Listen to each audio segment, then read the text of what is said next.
You know, one of the most confusing things in grammar is the apostrophe, when and when not to use the apostrophe. I'm Paige Carrera. We're going to take a look at 5 easier ways to identify the ways you should use an apostrophe. Let's take a closer look. I've got 5 examples for you. Number 1, Tom's secret.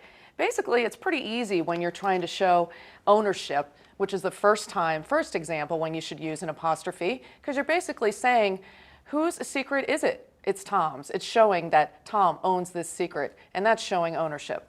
The second way to use an apostrophe is when you're showing ownership to a noun that maybe ends in an S. This is a singular noun that ends in an S, and you still want to use apostrophe S here when you're trying to explain the bus's schedule. The next example is when you have a plural noun and you want to show ownership, the children's playground. This is correct here. You wouldn't want to leave the S here and then put an apostrophe because this itself is a children. It's a collective noun rather. And so this is correct. Or if it makes more sense, or the People's Choice Award. People is a plural noun here, and all you have to do is just put an apostrophe S on the end. In the fourth instance, when you want to use an apostrophe, it's used for contractions that bring these two words together. Do not is an example that we use a lot, and the contraction for this would be don't. Another example would be cannot, C-A-N-N-O-T, and of course C-A-N, can't, apostrophe T, is another example.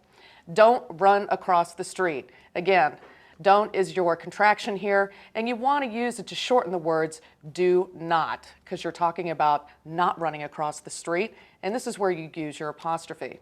The last and final example is when you're talking about dates and letters. Example, in the 1990s, there were plenty of things going on in America. And for instance, using the letters, I got 4 A's on my report card. And you can see that as I scroll down here a little bit. There you go. Very good student. Wish it was true, but hey. So I hope this helps you about using apostrophes today. I'm Paige Carrera. Happy writing.